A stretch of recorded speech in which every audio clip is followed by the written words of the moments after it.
Good morning on a Monday and fresh start to the week. So it's Gift Monday. Monday always carries a lot of previous week's activity gifts. So let's do that. Day 195 for me.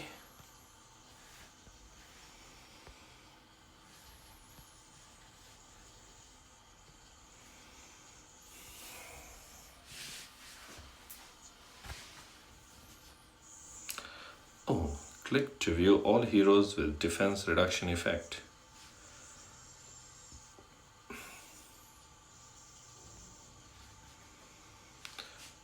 Okay.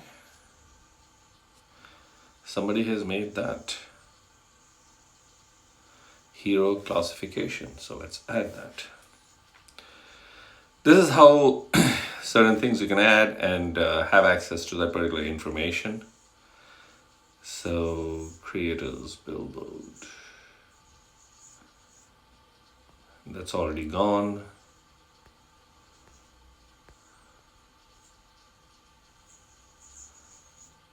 That's old. Okay.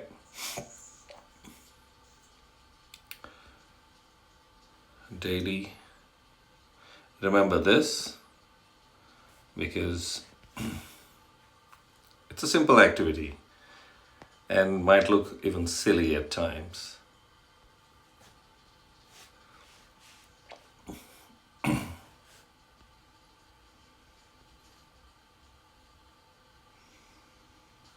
Yeah, so I've done 3 times and got my 50 diamonds. Let's go. Okay, so we get out of this. Not needed. Let's go and collect the 50 diamonds. Oh, that's a good number of shards.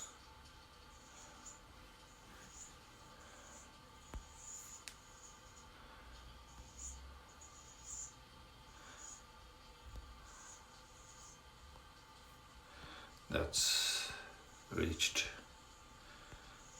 And let's do this. Yeah, almost there. Then for the main zone.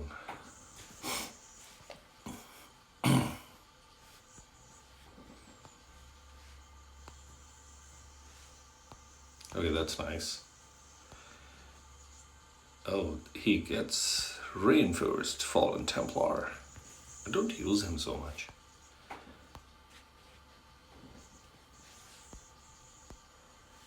Okay, that's one. Getting created. Moving towards getting created.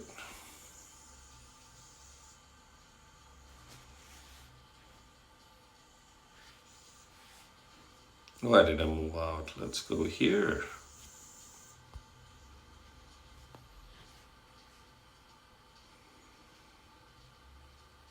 Okay, 3 ancients. Nice. And that green fellow to cleanse. I need to cleanse a few things. Using Mr. Green. Okay.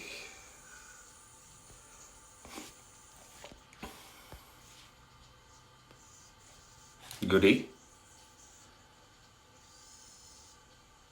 New settlement in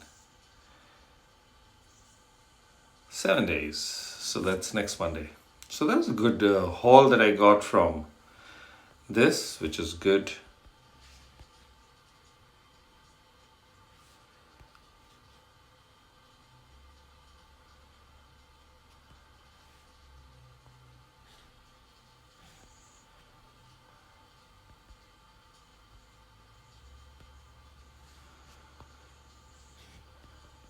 Oh yeah, 3 came. There was 20. So yeah, once in a while this comes. Can be put to some good use.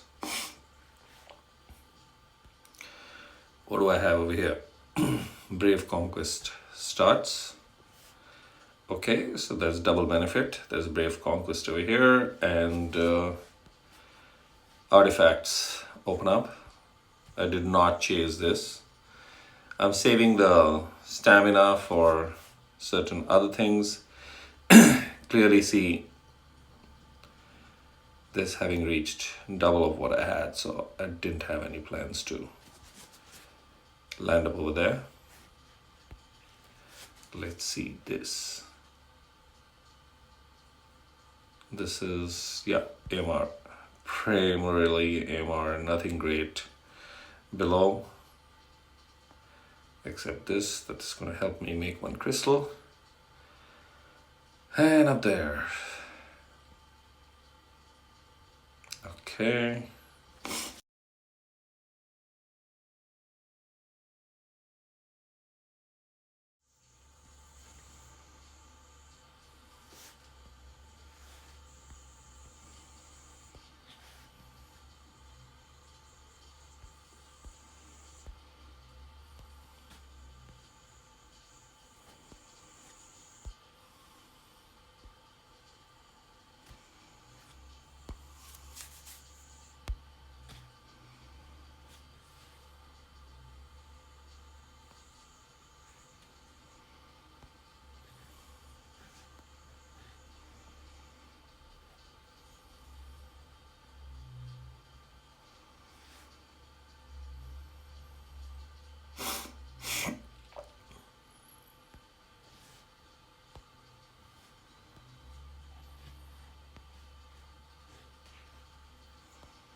Oh, wow. Oh, wow. So it's Cetrum, Soulstone. What's the situation of Cetrum? Let's go and see. Maybe it's his chance to get a Soulstone. This one increases damage by 3% for each tile between the target and the hero. Oh, wow. That is clearly to be picked up since I have the numbers. Straight, Cetrum, go, and here it is. Cetrum goes to Awaken 3.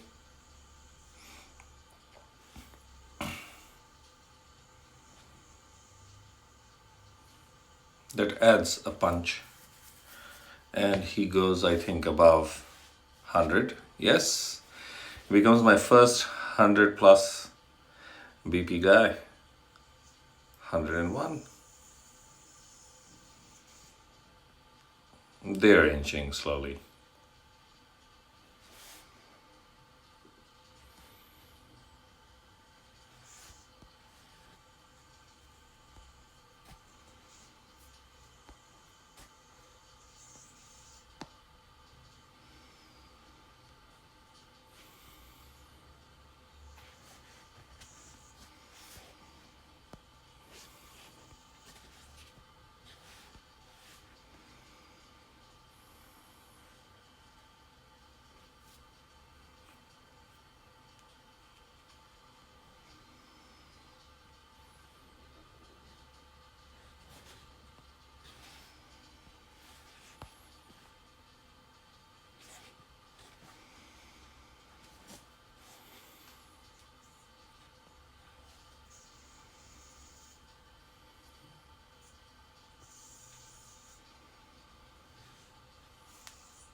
Yeah, losing that round wasn't required, so I can use the buff and the craziness of all of them to complete.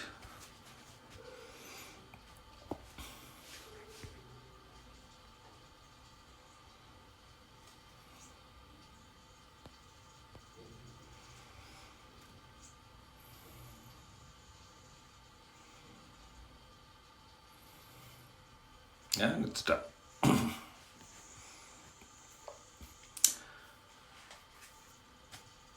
Because then the benefit is the Dolores ultimate and Idril's ultimate can flow into the next round if I allow that round to be lost, because there's continuity. And especially with this positioning, the moment the monsters come out, you start whacking them.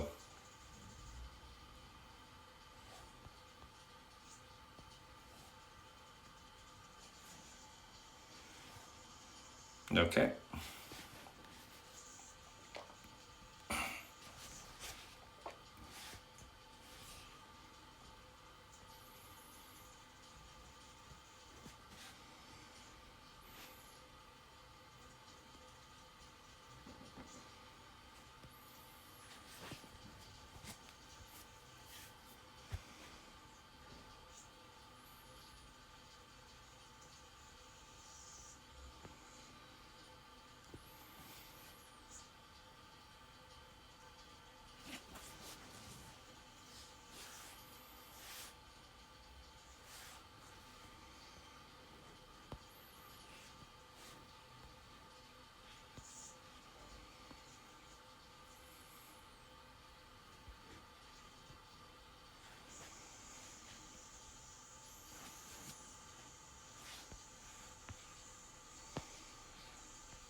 So it's going to be Constance and Alora banner with the I, Theowin, and Dallin. So some of the fellows were sitting and waiting for Dallin for their Mica fusion.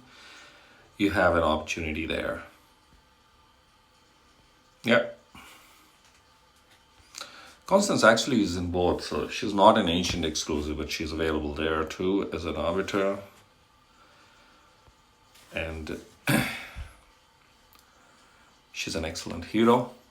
You just have to go over here and see that she's Gear Dungeon 1, 2, Faction Trials, Tide, AMR, Titanic Ruins. Everywhere she is top notch. Gear 8 2, Immortal Codex, Guild War, Void Rift, Drake's Chasm. I will stop at 4.9 itself, so that technically that's 5. It's almost all parts of the game. Why? There's a heal and there's a buff. She's part of 2 factions, Watcher and Arbiter. And let's go to the ultimate. Let's start from there. Hammer of Blessings. That's the area that she covers. She's in the center and 3 tiles on each side.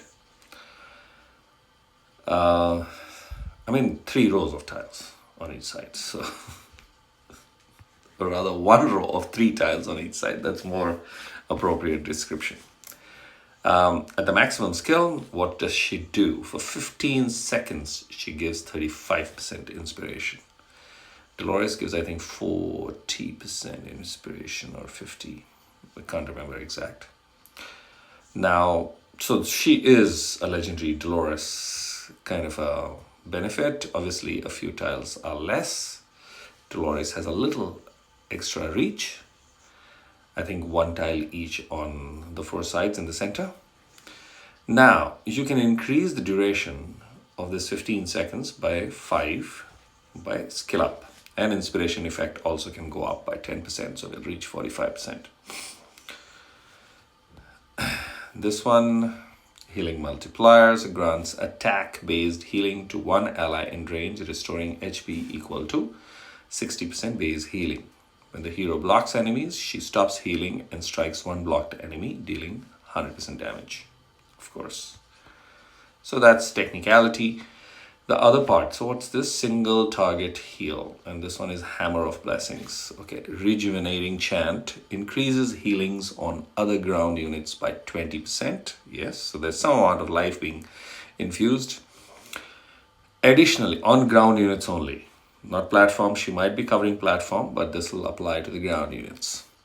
Additionally, her basic attack that heals allies will also apply self-healing with 40% healing multiplier, which can increase by healing multiplier to hero, so that can increase to 50% because there is a specific one at skill up 2. Level 3, then healing multiplier 3, 3, 4, so 10%, so that can go up to 30% from 20 to 30. So that's that. Now let's look further. Faithful Renewal is another special passive. When receiving damage, heals the hero with a 100% healing multiplier. When receiving AoE damage, additionally heals all allies in range with 40% healing multiplier. So there's AoE damage coming in. All allies, whether they're platform or they're ground, they get 40% healing. The effect can be triggered only one time every 30 seconds. Healing multiplier for the hero can increase by another 20 plus 30, that's 50%, so it can go up to 150%. And healing multiplier for allies can go up by 20% from the 40, so that'll be 60. Looking at arena cost, so there is a reduction of arena cost by 5. And blocks 3. So this is really a useful one, though it doesn't get used much in arena. Let's see. Yeah, not too much in arena. Where is arena? Oh, arena single target DPS skipped. There are other craziers available. So that's her. Now let's look at her awakenings. For every one ally present in the range, increases healing multiplier by 5%, stacking up to 15. So that's an add-on. Attack, that's 300 added. When receiving healing, the hero increases attack by 10% for 10 seconds. And rage regen, last one, when attacking enemies blocked by the hero, heals an ally with 40% healing multiplier. This is basically a little bit of Jing Bang. I would have liked to have read a little bit of stuff connected to inspiration. But okay, she's still brilliant. We move to Alora. Marksman, Piercer, Watcher, and Piercer factions. This is her rating. So not a really liked and loved one, though she is useful and does her thing, but there are better options available if you get them. Let me put that caveat. If she lands up early, then she is useful and does her thing. There is invisibility, there's anti-air, and there is split attack, like Brienne does, the epic hero. So that's that. And of course, let's go to the Burst Strike. When triggered, loses invisibility. Each attack changes to 2 consecutive strike, and damage to airborne units is increased by 45%. The range stays the same. Let's look at the range over here, and that's where fully maxed out the range increases to 4/3. So damage to airborne units is increased by 45, it says, and that can get an additional 15, so it can go up to 60% by skill up of the ultimate Burst Strike. Going into this is permanent damage. There's 100% damage to an enemy, and it can be increased by 20 more % as you skill up. Extreme Concentration increases crit rate by 10%. If there are no allies in the adjacent tiles, increases crit rate by 20%, and that can be added further, 20% addition. So increases crit rate will go up to 20, and if there are no allies, that'll go up to 40. 10% will become 30, and then 20% will become 40. Invisibility state cannot be targeted, so that's that. She goes actually invisible. Scattered shots. During the ultimate, for each crit hit landed, deals 60% damage to 2 targets within 1.5 tiles of the initial target. And this can go up by another 20, so it'll become 80%. So she's useful, just not that crazy. But you give her love in the form of artifacts and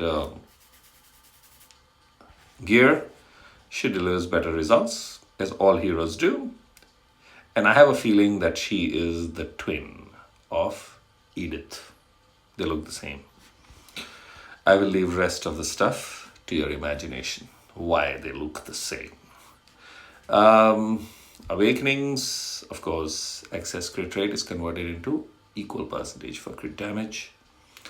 Attack numbers go up. Crit rates triggered in the invisibility state will have 50% chance to deal an additional 80% damage to 2 targets within 1.5 tile range. Crit rate goes up by 8%. And when in invisibility state, every 10 crit hits triggered will increase damage by 10%. That's quite a bit requirement. During the next ultimate, stacking up 3 times, when ultimate ends, damage increase will be removed. Not too impressed with that. So that's Allura, Constance, and Allura.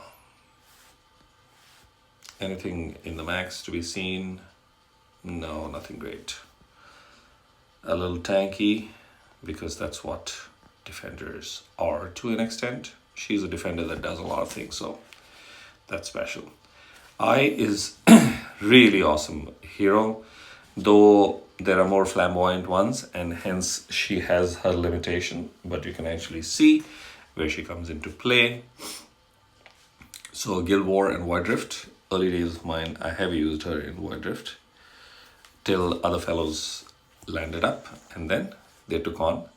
And also she looks similar to Hollow, so I used to be really irritated that why isn't the purple one coming and why is the blue one popping away. Now the blue one has stopped and the purple one has been raining during summons. So let's see what this does. Control and trap, very important in certain parts of the game. So this is magic attack. So she's basically a mage and a magic attack hero. Summons 1 ice seed on the ground, and the ice seed transforms into a crystal bomb after a period of time. Boom. Frost bombs. That's the ultimate. I should have started with that. So, crystal bomb explodes when the enemies pass by, dealing magic damage equal to 200% AoE and freezing them for 1.5 seconds. And this really helps. Seriously. When activated, every attack immediately summons a crystal bomb. So you need to speed her up, and that attack interval will line up all those crystal bombs. Effect duration can be increased by 5% and 5, so that's 25% it can be. Instead of the ultimate being 15, it can increase to 25%. Let's look at this last one. That's quite a lot of write-up.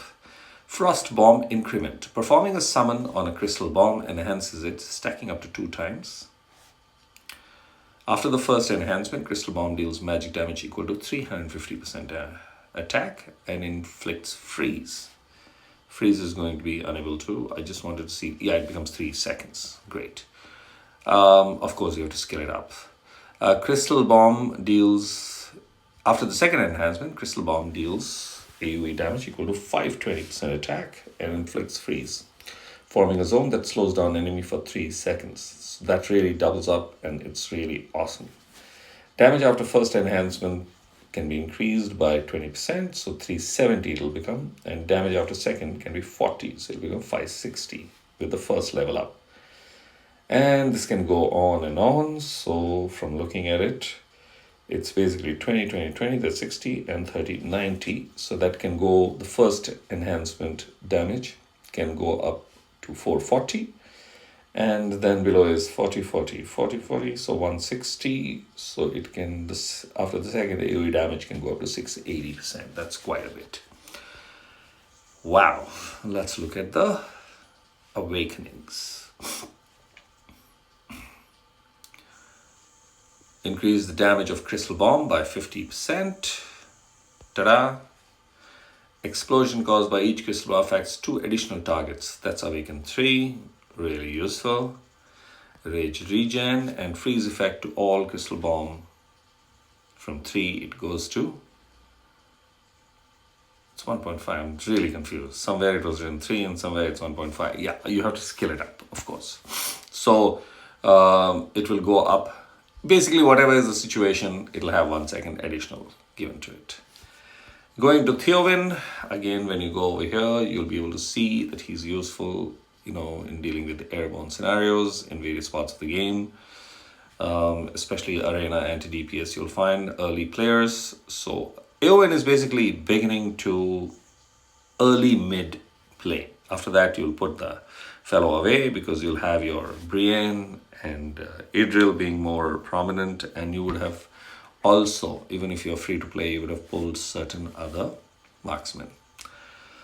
So he will basically go. That's been my story, but certain people still use it. Players use him.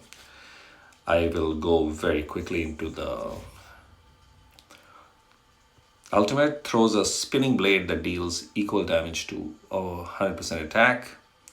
It deals damage equal to 100% attack. The blade stays in place and deals AoE damage equal to 85% of the hero's attack per second to surrounding enemies for 10 seconds. And this is where his fun lies. So give him love, attack, survival, and speed, and see the magic.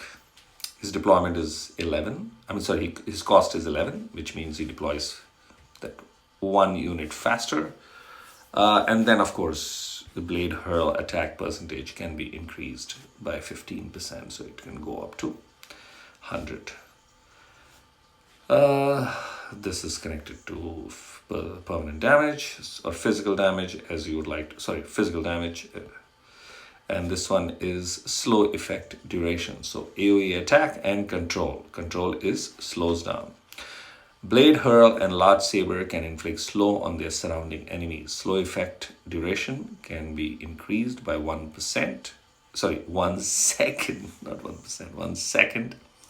So slow is, that's the large saber, that's AoE, and 1 second. So you can add another second, which will be 2 seconds through the skill up.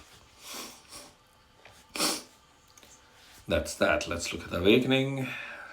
Increase the slow effect of large saber inflicted by hamstring to 75%. Okay, attack. Triggering large saber restores rage, which is nice. Speeds up. Attack speed up. Blade triggered by blade hurl deals damage to a larger area when it stays in place. That's good. We go to Dallin. Nothing major, very clearly fighter, normal, is cost regenerator. She does a little bit of whacking over here and there, but that's about it. Her main thing is restores 13 cost for all allies every 30 seconds. So put her in some corner, safely tucked away, and she'll keep restoring costs. Her own cost is 11. When you pull her out, she brings certain of her cost also back, so that's the benefit. At level 5, I will go there. So this is all damage stuff. She's not for that. She's basically cost regeneration. So you can very clearly see. I will skip through all of this. Double damage. Okay. Her cost reduces from 11 to 10 at Awaken 4. And over here, she increases the cost, which is explained over here. When you are skilling up over here, cost regeneration, which is 13, goes to 15. And of course, when you're awakening at Awaken 4, her cost goes down from 11 to 10. That's Dallin, and then quite a few would be waiting for her to come in handy for Micah in case they haven't been able to pull her, because when you require certain heroes, they just don't show up for whatever reasons. So that's that. nothing great or major cost generator. So she goes in as a important cost support hero to be part of the strategy. If you don't have bulldozing heroes, then you use smart cost generations to be able to pull out heroes and put in certain heroes and then play around in certain parts of the game. And you'll get an idea from here. Gear Dungeon, she helps. Void Drift, she helps. Then Gear Dungeon 2, also a lot has been used in Gear Raid 3. She's brought in. So being a fighter, she's placed right there, sometimes to take hits also. She's built tanky, and then she's generating costs. So there are multiple strategies. So that's the banner of the special invocation of spirits. I think the one that everybody will be keen to add on is Constance. She's very clearly the star in that banner that is supposed to pull. So that's that. What will I do? I won't. I have Constance at A2. I don't know A3 does anything great. Any of her awakenings are not some mind-boggling ones. She will keep popping in regular manner. No point in making so much of an effort, and then just hold on till the now. Let the update happen and see what new banners show up. So friends, that's the conversation of the weekend banner. The next one that's coming. Trust that helps. And I'm going to pause it over here. See you in the next video. Cheers.